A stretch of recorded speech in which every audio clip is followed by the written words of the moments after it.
तुमचं थोडं वय झालंय आणि खूप गुडघा दुखतो आणि गुडघ्यामधून कटकट किंवा क्लिकिंग असा आवाज येतो, तर तुम्हाला गुडघ्याचा ऑस्टिओआर्थरायटिस असू शकतो. ऑस्टिओआर्थरायटिस हा रुमॅटॉइड आर्थरायटिसपेक्षा थोडा वेगळा आहे.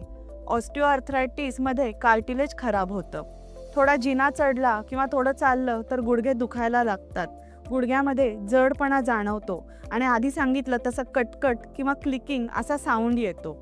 मग अशा वेळेस योग्य तो आहार, वजनावर नियंत्रण आणि व्यवस्थित व्यायाम, मेनली फिजिओथेरपी हे सगळ्यात महत्त्वाचे घटक असतात. पण तुम्हाला कधी कधी शंका येते की हा ऑस्टिओआर्थरायटिस मेडिसिन्सनी बरा करता येतो का, आणि ऑस्टिओआर्थरायटिस आणि रुमॅटॉइड आर्थरायटिस किंवा इतर सांधेदुखीमध्ये फरक का आहे किंवा आहे का, किंवा तुम्हाला कधी कधी प्रश्न पडतो की ऑस्टिओआर्थरायटिस किंवा रुमॅटॉइड आर्थरायटिस किंवा बाकी कुठले आर्थरायटिस हे वेगवेगळे आहेत का. तर अशा वेळेस योग्य त्या डॉक्टरचा सल्ला घ्या, म्हणजेच जवळच्या रुमॅटॉलॉजिस्टला जाऊन भेटा, योग्य ते निदान करा आणि योग्य ते उपचार लगेच चालू करा.